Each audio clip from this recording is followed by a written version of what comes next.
Welcome to Paramount coaching. देखिए आज मैं सोशल साइंस का बहुत ही इंपॉर्टेंट क्वेश्चंस का सीरीज लेकर आ गया हूं। जो आगामी एग्जाम होने वाले हैं सोशल साइंस के, वहां पर काफी ज्यादा क्वेश्चन जो है वो यहीं से पूछे जाएंगे, ठीक है। क्योंकि यहाँ पर मैं जो क्वेश्चन अभी कराने वाला हूँ उसमें काफी ज्यादा इंपॉर्टेंट क्वेश्चन है और एग्जाम में क्वेश्चन जो है यही सारे पूछे जाते हैं, ठीक है। और इसके साथ साथ मैं बहुत सारे और भी क्वेश्चन बताऊंगा। जैसे मैं अगर एक क्वेश्चन यहाँ पर बताता हूँ तो इसके साथ साथ क्या क्या क्वेश्चन एग्जाम में बन सकते हैं वो सारे क्वेश्चन जो है मैं आपको बताऊंगा, ठीक है। तो बने रहिए इस वीडियो में, इस वीडियो को लास्ट तक देखिए, आपको एग्जाम में बहुत ही ज्यादा बेनिफिट इसका मिलने वाला है, ठीक है। और अगर आप मेरे चैनल पर अभी तक नए हैं तो मेरे चैनल को सब्सक्राइब कर लीजिए, इस वीडियो को लाइक जरूर कीजिएगा और अपने दोस्तों के साथ शेयर कर दीजिए, ठीक है। चलिए बिना देरी किए हुए हम इस वीडियो को स्टार्ट करते हैं, ठीक है। देखिए क्वेश्चन नंबर फर्स्ट इसका क्या है। हिंद चीन में बसने वाले फ्रांसीसी कहे जाते थे। इसका सही आंसर हो जाएगा कोलोन, ठीक है। हिंद चीन में बसने वाले फ्रांसीसी जो है वो कोलोन कहे जाते थे। अब यहाँ से रिलेटेड एक क्वेश्चन आता है एग्जाम में कि हिंद चीन में कौन कौन से क्षेत्र आते हैं, ठीक है। हिंद चीन में कौन कौन से क्षेत्र आते हैं, तो याद रख लो इसका सही आंसर क्या क्या हो जाएगा। लाओस, वियतनाम, ठीक है, लाओस, वियतनाम और कंबोडिया। तो ये तीन जो है वो क्षेत्र आते थे। लाओस, वियतनाम और कंबोडिया जो है वो हिंद चीन क्षेत्र का हिस्सा था, ठीक है। ये भी क्वेश्चन एग्जाम में आता है। मैं बताया ना कि जहां से जो भी क्वेश्चन एग्जाम में बनते हैं वो सारा चीजें हम आपको बताएंगे, ठीक है। चलिए नेक्स्ट क्वेश्चन देखो, रॉलेट एक्ट कब पारित हुआ था। देखो रॉलेट एक्ट जो है वो कब पारित हुआ था, तो इसका सही आंसर जो हो जाएगा 1919। अब देखो यहाँ से रिलेटेड क्या क्वेश्चन होगा। रॉलेट एक्ट को काला कानून कहा जाता था, ठीक है। रॉलेट एक्ट को जो है सबसे पहले तो काला कानून की संज्ञा दी थी भारतीयों ने, ठीक है। रॉलेट एक्ट के विरोध में ही क्या किया गया था कि जालियांवाला बाग में एक सभा का आयोजन किया गया था, ठीक है। जालियांवाला बाग में सभा का आयोजन किया गया था। कब किया गया था जालियांवाला बाग? 13 अप्रैल 1919 ईस्वी को, ठीक है। 13 अप्रैल 1919 ईस्वी को जालियांवाला बाग हत्याकांड हुआ था। और इस कांड के जो सरगना थे वो कौन थे? मेन रूप से जनरल डायर, ठीक है। General general Dyer, general Dyer ही थे जो एक अंग्रेज था, है ना, मुख्य मुख्य रूप से उस सेना का जो एक तरह से मुखिया था जनरल डायर। और वही उसी के आदेश पर जो है वहां पर गोलियां चलाने का आदेश दिया गया था, ठीक है। अब देखो जालियांवाला बाग हत्याकांड जो हुआ था, ये जालियांवाला बाग है कहाँ, ठीक है। तो जालियांवाला बाग जो है वो कहाँ पर है? अमृतसर में है, ठीक है। अमृतसर, अमृतसर पंजाब के अंदर पड़ता है। तो ये सारा चीज याद रखेंगे, ठीक है। चलते हैं हम आगे। अगला क्वेश्चन जो है वो क्वेश्चन नंबर 3 देखिएगा। लिखा है जालियांवाला बाग जो है वो हत्याकांड के विरोध में किसने अपनी नाइट की उपाधि त्याग दी। चलो यहाँ पर बताते, बहुत सारे लोगों ने अपनी अपनी उपाधि त्याग दिया था इसके विरोध में, लेकिन इसका जो सही आंसर हो जाएगा, नाइट की उपाधि जो है रविंद्रनाथ टैगोर ने त्याग दिया था। अब देखो महात्मा गांधी के बारे में क्या आ सकता है। महात्मा गांधी जो है वो उसी उसी समय पे कैसरे हिंद की उपाधि त्याग दिया था, ठीक है। जालियांवाला बाग हत्याकांड के विरोध में कैसरे हिंद की उपाधि जो है इसने त्याग दिया था, ठीक है। ये याद रखिएगा। इसके बाद आगे क्वेश्चन देखो, जर्मनी के एकीकरण में किसकी भूमिका जो है वो महत्वपूर्ण थी। जर्मनी के एकीकरण में सबसे महत्वपूर्ण भूमिका जो थी वो बिस्मार्क का था, ठीक है। बिस्मार्क की भूमिका जो है वो सबसे महत्वपूर्ण थी। इसके बाद यहाँ से हो सकता है गैरीबाल्डी क्या है। क्वेश्चन देखो, ऑप्शन से भी क्वेश्चन हो सकता है गैरीबाल्डी क्या है। गैरीबाल्डी पेशे से क्या था, तो इसका सही आंसर हो जाएगा नाविक। गैरीबाल्डी जो है पेशे से क्या था? नाविक था। काउंट काबूर को विक्टर इमैनुअल ने किस पद पर नियुक्त किया था, तो सही हो जाएगा प्रधानमंत्री, ठीक है। प्रधानमंत्री के पद पर नियुक्त किया था, ठीक है। चलिए इसके बाद नेक्स्ट क्वेश्चन देख लेते हैं हम। नेक्स्ट क्वेश्चन इसका क्या है, देखिएगा, आर्य समाज की स्थापना जो है वो किसने की, ठीक है। आर्य समाज की स्थापना किसने की, तो इसका सही आंसर हो जाएगा स्वामी दयानंद सरस्वती। आर्य समाज की स्थापना जो है स्वामी दयानंद सरस्वती ने किया। अच्छा यहाँ पर ये हो सकता है कि वेदों की ओर लौटो का नारा किसने दिया। वेदों की ओर लौटो, तो इसका भी सही आंसर क्या हो जाएगा? इसका भी जो सही आंसर हो जाएगा वो हो जाएगा स्वामी दयानंद सरस्वती, ठीक है। स्वामी दयानंद सरस्वती ही जो है वेदों की ओर लौटो का नारा दिया था, ठीक है। चलो नेक्स्ट क्वेश्चन हम आगे देख लेते हैं। क्वेश्चन नंबर 6, पूर्ण स्वराज का मांग का प्रस्ताव कांग्रेस के किस वार्षिक अधिवेशन में पारित हुआ। इसका सही आंसर हो जाएगा 1929 ईस्वी, लाहौर। 1929 लाहौर में जो है ये पारित हुआ था, ठीक है। क्योंकि उस समय भारत पाकिस्तान एक ही था, तो इस वजह से लाहौर भी भारत का हिस्सा था। इसके बाद नेक्स्ट देख लीजिए आगे। क्वेश्चन नंबर 7, भारत में सूती वस्त्र की प्रथम मिल खोली गई थी कहां पर। भारत में सूती वस्त्र की प्रथम मिल जो है वो बंबई में खोली गई थी, ठीक है। बंबई उस टाइम का नाम था, अभी तो मुंबई हो गया है। लेकिन अगर यहाँ पर जूट पूछे, जूट मिल सबसे पहले कहाँ लगाया था, जूट मिल, तो जूट के लिए अगर पूछेगा तो हो जाएगा कलकत्ता, ठीक है। कलकत्ता, कलकत्ता सही है, इसका आंसर हो जाएगा, ठीक है। इसके बाद हम देख लेते हैं आगे। नेक्स्ट क्वेश्चन जो होगा वो क्या है। Akhil Bharatiya trade union Congress AITUC के प्रथम अध्यक्ष कौन थे, तो इसका सही आंसर हो जाएगा लाला लाजपत राय। लाला लाजपत राय इसका सही आंसर हो जाएगा, ठीक है। इसके बाद नेक्स्ट क्वेश्चन देख लो। आगे है, हिंद चीन क्षेत्र में अंतिम युद्ध समाप्ति के समय अमेरिकी राष्ट्रपति कौन थे, तो इसका सही आंसर हो जाएगा निक्सन। मतलब हिंद चीन जो क्षेत्र में जो युद्ध हुआ था उसके समाप्ति के टाइम पर अमेरिका के राष्ट्रपति कौन थे, तो इसका सही हो जाएगा निक्सन। इसके बाद नेक्स्ट देख लो आगे क्वेश्चन, विक्टर मैनुअल ने प्रधानमंत्री किसे नियुक्त किया था, ठीक है। अभी देखो ऊपर हम आपको डिस्कशन में बता के गए काउंट काबूर को, ठीक है। इसका उल्टा भी क्वेश्चन आता है इसका कि काउंट काबूर को विक्टर इमैनुअल ने किस पद पर नियुक्त किया था, तो क्या सही हो जाएगा? इसका प्रधानमंत्री सही हो जाएगा, ठीक है। इसके बाद आगे देख लो, रक्त और लौह की नीति का अवलंबन जो है वो किसने किया था। रक्त की एवं लौह की नीति का अवलंबन जो है वो किसने किया था, तो इसका सही आंसर हो जाएगा बिस्मार्क। बिस्मार्क ने किया था, ठीक है। रक्त एवं लौह की नीति का अवलंबन जो है वो बिस्मार्क ने किया था। आगे देख लेते हैं अगला क्वेश्चन क्या है, question number 12। New education policy मतलब नई आर्थिक नीति जो है वो कब लागू हुई थी? तो इसका सही आंसर हो जाएगा 1921 ईस्वी में। 1921 ईस्वी में लागू हुआ था। इसके बाद देखिए क्वेश्चन नंबर 13। क्वेश्चन नंबर 13 क्या कह रहा है? इंडियन स्टैट्यूटरी कमीशन का अन्य नाम क्या है? तो इसका सही आंसर हो जाएगा साइमन कमीशन। ठीक है, साइमन कमीशन को ही इंडियन स्टैट्यूटरी कमीशन कहा जाता था। ये साइमन कमीशन भारत कब आया था? तो ये याद रख लो 1928 ईस्वी में। ठीक है, साइमन कमीशन 1928 ईस्वी के अंदर आया था। साइमन कमीशन वापस जाओ के नारे किसने लगाए थे? तो इसका सही आंसर ऊपर जो भी बता के जा रहे थे, लाला लाजपत राय। ठीक है, इसके बाद नेक्स्ट क्वेश्चन आगे देख लो। महात्मा गांधी ने किस समाचार पत्र का संपादन किया था? Young India. इसका सही आंसर हो जाएगा क्या? Young India. महात्मा गांधी ने किस पत्र का संपादन किया था? तो सही आंसर यंग इंडिया। इसके बाद नेक्स्ट देख लीजिए, आगे है गुटेनबर्ग ने सर्वप्रथम किस पुस्तक की छपाई की थी? तो इसका सही आंसर हो जाएगा बाइबिल। बाइबिल का छपाई किया था गुटेनबर्ग ने। जो पहला पुस्तक छापा था वो था बाइबिल। नेक्स्ट क्वेश्चन आगे देख लो, लिखा है अशोक के अभिलेख किस लिपि में लिखे गए थे? अशोक के अभिलेख जो है वो किस लिपि में था? ब्राह्मी लिपि के अंदर। ठीक है, ब्राह्मी लिपि याद रखिएगा। इसके बाद नेक्स्ट आगे देखिए, क्वेश्चन नंबर 17 क्या कह रहा है? बंगाल विभाजन कब वापस लिया गया? देखो यहाँ पर क्वेश्चन बहुत तरीके से बन सकते हैं। बंगाल विभाजन जो है, सबसे पहले तो इसका आंसर सी हो जाएगा, जो वापस लिया गया था 1911 में। हुआ कब था विभाजन? 1905 ईस्वी में। बंगाल विभाजन 1905 ईस्वी में हुआ था। किसने किया था? Lord Curzon. ठीक है, लॉर्ड कर्जन ने किया था बंगाल विभाजन। ठीक है, और 1911 ईस्वी में ही क्या हुआ था? जो भारत की राजधानी जो है वो कलकत्ता से बदलकर दिल्ली कर दिया गया था। ठीक है, आगे देख लीजिए नेक्स्ट क्वेश्चन क्या है। ये सारे प्रश्न जो मैं डिस्कशन में बता रहा हूँ वो सब आप याद रखोगे, ध्यान में रखोगे, तो बहुत सारे क्वेश्चन जो एग्जाम में बनाकर आओगे। ठीक है, क्वेश्चन नंबर 18 देखिए, रूस में कब दासत्व समाप्त कर दिया गया? दासत्व लिखा हो सकता है या फिर लिखा हो सकता है दास प्रथा। ठीक है, दास प्रथा का अंत जो है वो कब हुआ? ठीक है, तो इसका सही आंसर हो जाएगा 1861 ईस्वी में। ठीक है, नेक्स्ट क्वेश्चन देख लो, क्वेश्चन नंबर 19 क्या कह रहा है? किस सम्मेलन में 1 मई को मजदूर दिवस मनाने का निर्णय लिया गया? तो इसका सही आंसर होगा द्वितीय अंतर्राष्ट्रीय सम्मेलन। द्वितीय अंतर्राष्ट्रीय सम्मेलन में यह निर्णय लिया गया कि 1 मई को मजदूर दिवस के रूप में मनाया जाए।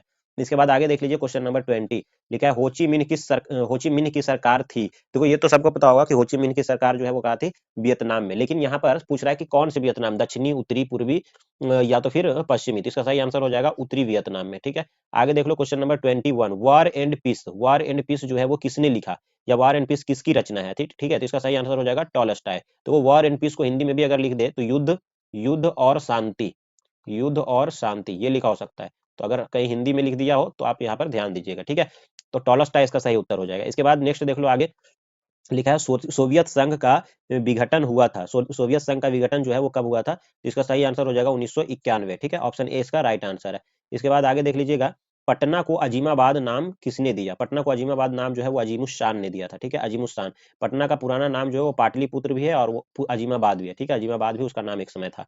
इसके बाद आगे देखिए, पाटलिपुत्र, पाटलिपुत्र नगर की स्थापना किसने की थी? देखो पाटलिपुत्र की स्थापना जो है उदयन ने किया था। उदयन, उदयन ने किया था। उदयन कौन था? उदयन जो है वो अजात शत्रु का उत्तराधिकारी था। ठीक है, अजात शत्रु का उत्तराधिकारी था उदयन। तो उदयन ने किया था, लेकिन यहाँ पर उदयन ऑप्शन में है ही नहीं, जो कि अजात शत्रु का उत्तराधिकारी था, बाद का था। तो यहाँ से सही आंसर हो जाएगा इनमें से कोई नहीं। ठीक है, आगे देख लो, भारत में राष्ट्रीय आय की गणना किस संस्था द्वारा की जाती है? तो इसका सही आंसर हो जाएगा केंद्रीय सांख्यिकी संगठन, क्योंकि सेंट्रल स्टैटिस्टिकल ऑर्गेनाइजेशन, सीएसओ इसको हम शॉर्ट में कहते हैं, सीएसओ के द्वारा ये किया जाता है। ठीक है, आगे नेक्स्ट क्वेश्चन देख लीजिएगा। नेक्स्ट क्वेश्चन क्या है? क्वेश्चन नंबर 26 देखिएगा। क्वेश्चन नंबर 26 लिखा है योजना आयोग का गठन कब हुआ था? तो इसका सही आंसर हो जाएगा 15 मार्च 1950। देखो योजना आयोग को ही अब किस नाम से जाना जाता है? नीति आयोग। ठीक है, तो योजना आयोग को अब नीति आयोग के नाम से जाना जाता है, ये भी ध्यान रख लो। नीति आयोग, और नीति आयोग कब बनाया गया? तो 2015 ईस्वी में। ठीक है, नरेंद्र मोदी सरकार आने के बाद। इसके बाद आगे आगे देख लेते हैं 27 लिखा है उत्पादन के साधनों पर निजी व्यक्तियों का स्वामित्व होता है किस तरह की अर्थव्यवस्था में? तो इसका सही आंसर हो जाएगा पूंजीवादी अर्थव्यवस्था। पूंजीवादी अर्थव्यवस्था के अंदर क्या होता है? किसी प्राइवेट व्यक्ति का अधिकार होता है। ठीक है, इसके बाद है गैस बिजली उत्पादन किस क्षेत्र का अंग है? देखो गैस बिजली उत्पादन क्या है? उद्योग क्षेत्र के अंतर्गत आते हैं, और उद्योग जो होता है वो द्वितीय क्षेत्र के अंतर्गत आता है। तो इसका सही आंसर हो जाएगा द्वितीय क्षेत्र। देखो यहाँ से क्वेश्चन क्या क्या हो सकते हैं। देखो प्राथमिक क्षेत्र के अंतर्गत क्या आता है? प्राथमिक क्षेत्र के अंतर्गत आता है कृषि। आपसे पूछा जा सकता है कृषि किस क्षेत्र के अंतर्गत आता है? तो प्राथमिक क्षेत्र। इसके बाद द्वितीय क्षेत्र के अंतर्गत जो आता है वो होता है कौन? उद्योग। ठीक है, कोई भी उद्योग जो है वो द्वितीय क्षेत्र के अंतर्गत आता है। और उसके बाद तृतीय क्षेत्र के अंतर जो आता है वो होता है कौन? सेवा। सेवा जो होता है वो तृतीय क्षेत्र के अंतर्गत आता है, जैसे शिक्षा हो गया या स्वास्थ्य हो गया, ये सभी जो होता है तृतीय क्षेत्र के अंतर्गत आता है। ठीक है, आगे देख लीजिए, बांग्लादेश की मुद्रा क्या है? तो इसका सही आंसर हो जाएगा टका। टका जो है वो बांग्लादेश की मुद्रा है। इसके बाद नेक्स्ट क्वेश्चन देख लो, क्वेश्चन नंबर 30। क्वेश्चन नंबर 30 लिखा है प्रोफेसर मोहम्मद यूनुस का संबंध किस देश से है? तो इसका सही आंसर होगा बांग्लादेश। प्रोफेसर मोहम्मद यूनुस का संबंध जो है वो बांग्लादेश से। ये थे कौन? ये एक अर्थशास्त्री थे। ठीक है, तो ये ध्यान में रखिए, ये जो थे ये क्या? एक अर्थशास्त्री थे, अर्थशास्त्री। ठीक है ना, ये एक अर्थशास्त्री हुआ करते थे। इसके बाद आगे देख लीजिए, जो बांग्लादेश के रहने वाले थे। अगला क्वेश्चन नंबर क्या है, 31, प्राथमिक कृषि साख समिति कृषकों को किस प्रकार का ऋण प्रदान करती है? तो इसका सही आंसर हो जाएगा ऑप्शन ए, अल्पकालीन ऋण प्रदान करती है। ठीक है, अल्पकालीन या लघुकालीन, ठीक है, छोटे समय के लिए। इसके बाद है जवाहर रोजगार योजना जो है वो किस वर्ष प्रारंभ किया गया? तो इसका सही आंसर हो जाएगा 1989। ठीक है, 1989 में प्रारंभ किया गया था जवाहर रोजगार योजना। इसके बाद देख लीजिए, मनरेगा में लिखा है, मनरेगा में एक वर्ष में कितने दिन का रोजगार देने की गारंटी दी जाती है? तो इसका सही आंसर हो जाएगा 100 दिन। ठीक है, ऑप्शन डी इसका करेक्ट आंसर हो जाएगा। इसके बाद देख लो 34 नंबर लिखा है कि उपभोक्ता संरक्षण के लिए कितने राज्य आयोग हैं? उपभोक्ता संरक्षण के लिए कितने राज्य आयोग है? 35, बी इसका सही आंसर है। इसके बाद देखिए 35 नंबर क्वेश्चन देख लो, प्रोफेसर पीसी महालनोबिस की अध्यक्षता में किस समिति का गठन किया गया था? तो इसका सही आंसर होगा राष्ट्रीय आय समिति। अच्छा, ये भी पूछा जा सकता है, राष्ट्रीय आय समिति की जो गठन हुआ था वो किसकी अध्यक्षता में हुआ था? तो पीसी महालनोबिस। तो उल्टा प्रश्न भी आप याद रखिए, ठीक है, ये भी पूछा जा सकता है एग्जाम में। इसके बाद आगे देख लो, अगला क्वेश्चन जो है वो 36 में लिखा है, उपभोग व्यय और बचत का योग क्या कहलाता है? उपभोग व्यय और बचत का योग जो है वो क्या कहलाता है? आय, राष्ट्रीय आय यानी आय कहला जाएगा। ठीक है, इसके बाद नेक्स्ट क्वेश्चन आगे देख लो, निम्न में से कौन जो है वो आर्थिक क्रिया का चक्रीय प्रवाह है? उत्पादन, व्यय, आय और इनमें से सभी। इसका सही आंसर हो जाएगा इनमें से सभी। ठीक है, नेक्स्ट क्वेश्चन देख लो, 38 नंबर क्या कह रहा है? 38 नंबर क्वेश्चन लिखा है, भारत में सर्वप्रथम राष्ट्रीय आय का अनुमान कब लगाया गया था? भारत में सर्वप्रथम राष्ट्रीय आय का अनुमान जो है लगाया गया था कब? 1868 ईस्वी में। किसके द्वारा लगाया गया था? तो याद रखिए, दादा भाई नौरोजी। ठीक है, दादा भाई नौरोजी के द्वारा लगाया गया था। ठीक है ना, ये ध्यान में रखना है। इसके बाद नेक्स्ट देख लेते हैं, अगला क्वेश्चन क्या है? अगला क्वेश्चन 39 नंबर देखिएगा। 39 लिखा है, निम्न में से कौन सहकारिता का मूलभूत तत्व नहीं है? निम्न में से कौन जो है सहकारिता का मूलभूत तत्व नहीं है? अनिवार्य सदस्यता इसका सही आंसर है। अनिवार्य सदस्यता जो है ये इसका मूलभूत तत्व नहीं होता है सहकारिता का। आगे देख लो, इनमें से कौन जो है वो गैर आर्थिक आधारिक संरचना है? जो गैर आर्थिक आधारिक संरचना होता है जो सेवा क्षेत्र के अंतर्गत आता है, और वो है कौन सा? Option C. ऑप्शन सी जो है वो सेवा क्षेत्र के अंतर्गत आता है। बाकी सब जो है वो क्या है, एक तरह से कहीं ना कहीं अलग से क्षेत्र में आ रहा है। इसके बाद नेक्स्ट देख लो आगे, संविधान का 74वां संशोधन संबंधित है पंचायती राज व्यवस्था, नगरीय शासन व्यवस्था। तो इसका सही आंसर हो जाएगा नगरीय शासन व्यवस्था। ठीक है, ऑप्शन बी इसका सही आंसर हो जाएगा कि संविधान का 74वां संशोधन जो है नगरीय शासन व्यवस्था से रिलेटेड था। ठीक है, इसके बाद आगे देखिएगा, बिहार में एक नगर निगम में अधिकतम कितने वार्ड हो सकते हैं? ठीक है, इसका सही आंसर जो हो जाएगा वो हो जाएगा ऑप्शन डी, 75 हो सकते हैं। ठीक है, और फिलहाल जो पटना नगर निगम है वहां पर सबसे अधिक वार्ड है। ठीक है, ये भी ध्यान रखिएगा। इसके बाद आगे, अच्छा, पटना के नगर निगम जो अध्यक्ष होते हैं, प्रमुख जो होते हैं, उसको क्या कहा जाता है? महापौर कहा जाता है। ये भी याद रख लेना है, महापौर कहा जाता है। ठीक है, इसके बाद आगे देख लीजिएगा, चिपको आंदोलन जो है वो संबंधित है, चिपको आंदोलन संबंधित है। चिपको आंदोलन के मेन रूप से नेता ही जो लीडर था वो कौन था? सुंदरलाल बहुगुणा। तो इसका सही आंसर सी हो जाएगा, यानी चिपको आंदोलन के जो नेता थे, मेन लीडर जो था वो था सुंदरलाल बहुगुणा। तो ये हो जाएगा। अच्छा, चिपको आंदोलन किससे संबंधित था? तो ये भी याद रखना है, पेड़ कटाई से। ठीक है, पेड़ कटाई से, पेड़ कटाई, पेड़ कटाई से संबंधित था। ठीक है, चिपको आंदोलन कहाँ से शुरू हुआ था? उत्तराखंड से। ठीक है, उत्तराखंड, उत्तराखंड से शुरू हुआ था चिपको आंदोलन। आगे देख लीजिएगा, नेपाल में सप्तदलीय गठबंधन क्यों किया गया था? देखो, नेपाल में सप्तदलीय गठबंधन जो है लोकतंत्र की स्थापना के लिए किया गया था। ठीक है, लोकतंत्र की स्थापना हेतु। इसके बाद नेक्स्ट देख लीजिए आगे, बहुजन समाज पार्टी यानी बीएसपी, बीएसपी जिसका स्थापना किसने किया था? तो इसका सही आंसर हो जाएगा काशीराम। ठीक है, काशीराम ने जो है वो इसकी स्थापना किया था। ठीक है, अच्छा, फिलहाल जो है इसकी जो अध्यक्ष है वो कौन है? मायावती जी है। ठीक है, मायावती जी, मायावती जी। ठीक है, इसके बाद आगे देख लीजिए, नेक्स्ट क्वेश्चन क्या है? 46 नंबर, 46 नंबर में है कि दल बदल कानून जो है वो किस पर लागू होता है? इसका सही आंसर हो जाएगा सांसदों और विधायकों पर लागू होता है। दल बदल कानून जो होते हैं सांसदों और विधायकों पर लागू होता है। एक्चुअल में दल बदल कानून क्या है? तो ये है कि अगर आप जिस भी पार्टी से जीत कर आते हैं, उस पार्टी को अगर छोड़कर जाना चाहते हैं तो आपको क्या करना पड़ेगा? आपकी सदस्यता को गंवाना पड़ेगा। राजीव गांधी की सरकार में ये लाया गया था। ठीक है, ये कानून।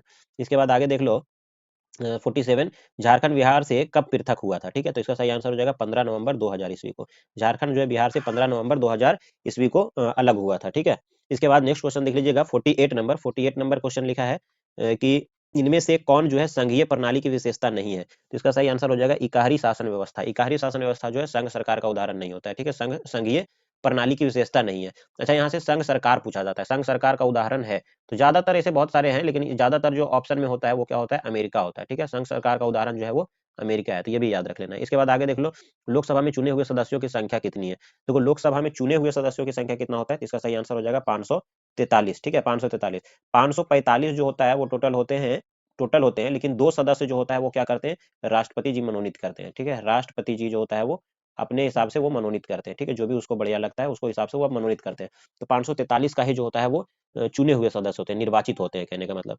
इसके बाद जो है क्वेश्चन नंबर 50 देख लो, पूर्व में बांग्लादेश जाना जाता था किस नाम से? तो इसका सही आंसर हो जाएगा पूर्वी पाकिस्तान। यानी पहले जो है बांग्लादेश को पूर्वी पाकिस्तान के नाम से जाना जाता था, और इंदिरा गांधी की सरकार में क्या गया था, इसे पाकिस्तान के दो टुकड़े करके बांग्लादेश को स्वतंत्र करा दिया गया था। ठीक है, इसके बाद आगे देख लीजिएगा, वेस्ट इंडीज संघ की स्थापना जो है वो कब की गई थी? वेस्ट इंडीज संघ की स्थापना 1958 में की गई थी। ठीक है, तो इसका सही आंसर हो जाएगा 1958। इसके बाद है इंडिका। इंडिका के लेखक कौन है? देखो बहुत ही आसान क्वेश्चन। इंडिका के लेखक जो है वो कौन है? मेगास्थनीज। ठीक है, इसका सही आंसर हो जाएगा मेगास्थनीज। चाणक्य का अन्य नाम जो होता है वो कौटिल्य या विष्णुगुप्त। कौटिल्य, कौटिल्य या विष्णुगुप्त, कौटिल्य या विष्णुगुप्त, ये भी याद रख लो। ठीक है, कौटिल्य या विष्णुगुप्त। उसके बाद आगे देख लेते हैं हम। अगला क्वेश्चन जो है, विश्व का सबसे बड़ा लोकतांत्रिक देश जो है वो कौन है? तो इसका सही हो जाएगा, विश्व का सबसे बड़ा लोकतांत्रिक देश है भारत।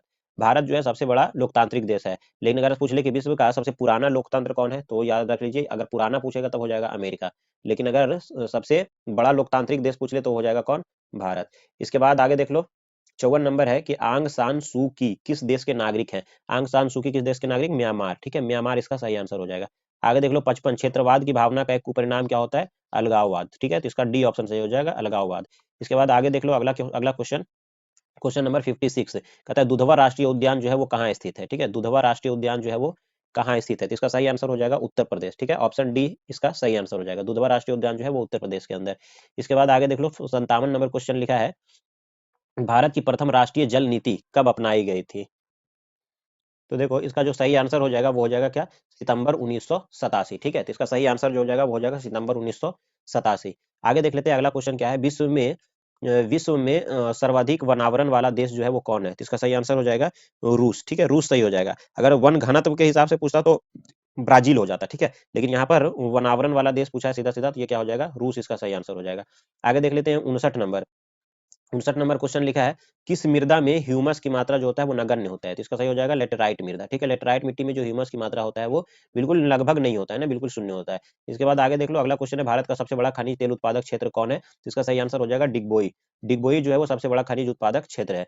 इसके बाद निम्न में से कौन जो है वो रोपण फसल है? रोपण फसल निम्न में से कौन है? ठीक है, तो इसका सही जो आंसर हो जाएगा 61 का वो हो जाएगा ऑप्शन डी। ठीक है, इनमें से सभी। ठीक है, गन्ना चाय भी जो है वो रोपण फसल है एक तरह से, चाय रबड़ गन्ना, तो इनमें से सभी इसका सही आंसर हो जाएगा। आगे देख लो, लिखा है जीवन रेखा रेल कब चलाई गई थी? तो इसका जो राइट आंसर हो जाएगा, इसका राइट आंसर हो जाएगा 1991 ईस्वी में। ठीक है, आगे देख लेते हैं क्वेश्चन नंबर 63, कांवर झील जो है वो कहाँ है? कांवर झील जो है वो बिहार के बेगूसराय में स्थित है। ठीक है, बेगूसराय जो हो जाएगा इसका सही आंसर हो जाएगा। आगे देख लीजिए नेक्स्ट क्वेश्चन। नेक्स्ट क्वेश्चन देखो, अच्छा यहाँ से एक और भी क्वेश्चन हो सकते हैं। दरभंगा जब यहाँ पर दिखा है ऑप्शन तो मैं बता दूं, मंदार हिल पूछता है, मंदार हिल किस जिला में है? ठीक है, मंदार हिल, तो मंदार हिल जो है वो कहाँ है? दरभंगा के अंदर है। ठीक है, तो मंदार हिल पूछेगा तो दरभंगा में, कांवर झील पूछेगा तो बेगूसराय के अंदर। ठीक है, इसके बाद आगे देख लो question number 64। Question number 64 number है, किस राज्य में संयुक्त वन प्रबंधन का पहला प्रस्ताव पारित किया गया था? तो इसका राइट आंसर जो हो जाएगा वो हो जाएगा उड़ीसा। ठीक है, उड़ीसा इसका सही आंसर हो जाएगा। इसके बाद नेक्स्ट देख लीजिएगा क्वेश्चन नंबर 65। 65 इनमें से कौन अकार्बनिक खनिज है? ठीक है, इनमें से कौन अकार्बनिक? कोयला, पेट्रोलियम, प्राकृतिक है, ये सब कार्बनिक है। अभ्रक, ठीक है, माइका, माइका जो होते हैं वो क्या होता है? अकार्बनिक खनिज होता है। इसके बाद आगे देख लीजिएगा क्वेश्चन नंबर 66, भारत में किस राज्य में सर्वाधिक मैंग्रोव्स वन है? ठीक है, तो इसका सही आंसर हो जाएगा पश्चिम बंगाल। ठीक है, सुंदर वन में जो है वो सबसे ज्यादा, सुंदर वन कहाँ पर है? पश्चिम बंगाल के अंदर है। ठीक है, तो इसका सही आंसर हो जाएगा पश्चिम बंगाल। मैंग्रोव्स का सबसे अधिक विस्तार सुंदरवन में पाया जाता है। इसके बाद आगे देख लेते हैं, अगला क्वेश्चन जो है, कौन जो है वो कोयला घटिया किस्म का है? कौन सा कोयला जो होता है वो घटिया किस्म का कोयला होता है? तो इसका सही आंसर जो हो जाएगा वो हो जाएगा पीट। ठीक है, पीट घटिया किस्म का। अगर सबसे बढ़िया कोयला पूछा जाता तो हम एंथ्रासाइट लगाते। ठीक है, सबसे अच्छा कोयला अगर पूछा जाता तो एंथ्रासाइट, लेकिन अगर यहाँ पर घटिया पूछा है तो वो क्या हो जाएगा? पीट सही आंसर हो जाएगा। इसके बाद देखो लिखा है, भारत में चाय की कृषि कहाँ शुरू हुई? भारत में चाय की कृषि जो है वो कहाँ शुरू हुई थी? तो इसका सही आंसर हो जाएगा सिक्किम, तमिलनाडु, असम। असम इसका सही आंसर हो जाएगा। ठीक है, असम इसका सही आंसर हो जाएगा। इसके बाद आगे देख लेते हैं, पायराइट किस प्रकार का खनिज है? देखो पायराइट किस प्रकार का खनिज है, तो इसका सही आंसर हो जाएगा धात्विक। पायराइट जो है वो धात्विक खनिज है। ठीक है, इसके बाद आगे देख लेते हैं, जैसे कॉपर पायराइट वगैरह होते हैं ना, धातु के खनिज होते हैं ये सब, कॉपर वगैरह का। इसके बाद है देखो आयरन पायराइट, कॉपर पायराइट, ये सब क्या है? पायराइट खनिज है जो धात्विक खनिज होते हैं। इसके बाद 70 नंबर क्वेश्चन देखिए, लिखा है भारत का पहला परमाणु शक्ति संयंत्र कौन है? तो इसका सही आंसर हो जाएगा तारापुर। तारापुर जो है भारत का पहला परमाणु शक्ति संयंत्र है। इसके बाद आगे देख लो क्वेश्चन नंबर 71। 71 में क्या लिखा है? कोडरमा का संबंध किस खनिज से है ना? कोडरमा का संबंध जो है वो किस खनिज से है? अभ्रक है, तांबा है, सोना है, लौह अयस्क है। तो इसका सही आंसर हो जाएगा वो हो जाएगा अभ्रक। ठीक है, अभ्रक इसका सही आंसर हो जाएगा। इसके बाद आगे देख लेते हैं, किस देश ने ओपेक की सदस्यता जो है वो त्याग दी है? ठीक है, किस देश ने ओपेक, ओपेक जो एक्चुअली में कौन सा देश इसके अंतर्गत आता है? जो तेल कंपनियां जो होते हैं ना, तेल वाले देश है ना, जहां पर से तेल उत्पादन जो है सबसे ज्यादा होता है, वो सारे कंट्री जो है वो ओपेक के सदस्य हैं। ठीक है, तो किसने त्याग दिया है, वो सही आंसर हो जाएगा कतर। ठीक है, कतर इसका सही उत्तर हो जाएगा, ऑप्शन डी। इसके बाद आगे देख लो, लिखा है इनमें से कौन जो है जूट का अग्रणी उत्पादक है। ठीक है, इनमें से कौन जो है जूट का अग्रणी उत्पादक है। ऑप्शन क्या है, ऑप्शन है भारत, चीन, बांग्लादेश और श्रीलंका। तो इसका सही आंसर हो जाएगा भारत। ठीक है, भारत इसका राइट आंसर है। इसके बाद आगे देख लेते हैं अगला क्वेश्चन क्या कह रहा है। अगला क्वेश्चन है 74, देखिएगा 74 है, आसवन बांध किस नदी से संबंधित है। ठीक है, आसवन बांध जो है वो किस नदी से संबंधित है। तो इसका राइट आंसर जो हो जाएगा वो हो जाएगा नील नदी। ठीक है, नील नदी इसका सही उत्तर हो जाएगा। इसके बाद अगला क्वेश्चन देखिए, इनमें से कौन जो है वो प्राकृतिक आपदा नहीं है, ये पूछ रहा है। तो सुनामी भी प्राकृतिक आपदा है, बाढ़ भी जो है वो प्राकृतिक आपदा है, भूकंप भी, आतंकवाद, आतंकवाद जो है प्रकृति द्वारा नहीं फैलाया जाता, मनुष्य खुद करता है। ठीक है, तो इसका डी ऑप्शन सही हो जाएगा, ये प्राकृतिक आपदा नहीं है। इसके बाद विनाशकारी भूकंप से बिहार किस वर्ष जो है वो प्रभावित हुआ था। ठीक है, भूकंप से किस वर्ष प्रभावित हुआ था बिहार, ये पूछा जा रहा है। तो यहाँ पर ऑप्शन है 1920, 1966, 2004 और 1934। तो इसका सही आंसर जो हो जाएगा वो हो जाएगा 1934। ठीक है, 1934 इसका राइट आंसर हो जाएगा। इसके बाद हम नेक्स्ट क्वेश्चन देख लेते हैं, अगला क्या है, क्वेश्चन नंबर 77 देखिए। क्वेश्चन नंबर 77, बाढ़ के समय कौन सा स्थान जो है वो सुरक्षित है। ठीक है, इसमें ये पूछा जा रहा है, तो ऊंची भूमि, बाढ़ मैदान, डेल्टा, इनमें से कोई नहीं। तो इसका सही आंसर हो जाएगा ऊंची भूमि वाले स्थान। ठीक है, ऊंची भूमि वाले स्थान जो है वो सबसे ज्यादा सुरक्षित है। भूस्खलन से अभिप्राय है, भूस्खलन से क्या अभिप्राय है। ठीक है, ये पूछा जा रहा है। तो इसमें ऑप्शन क्या दे रखा है, ऑप्शन दे रखा है इसमें मलबों का खिसकना, मलबों का खिसकना दे रखा है। और ऑप्शन दे रखा है चट्टानों का गिरना, मलबों का खिसकना, चट्टानों का गिरना, चट्टानों का खिसकना, या तो फिर इनमें से सभी, इनमें से सभी इसका सही आंसर हो जाएगा। ठीक है, आगे देख लेते हैं नेक्स्ट क्वेश्चन क्या है। नेक्स्ट क्वेश्चन है 79। 79 नंबर क्वेश्चन में लिखा है कि आकस्मिक प्रबंधन का प्रमुख घटक क्या है। आकस्मिक प्रबंधन का प्रमुख घटक क्या है, तो इसका सही आंसर हो जाएगा स्वयंसेवी संगठन। ठीक है, स्वयंसेवी संगठन, बी ऑप्शन इसका राइट हो जाएगा। ठीक है, इसके बाद हम अगला क्वेश्चन देख लेते हैं, क्वेश्चन नंबर 80। 80 नंबर क्वेश्चन देखिएगा, लिखा है भूकंप संभावित क्षेत्रों, भूकंप संभावित क्षेत्रों में भवनों की आकृति कैसी होनी चाहिए। ठीक है, भूकंप संभावित जो क्षेत्र होते हैं वहां पे भवनों की आकृति कैसी होनी चाहिए। तो इसका सही आंसर हो जाएगा आयताकार। तो ऑप्शन डी हो जाएगा इसका आयताकार।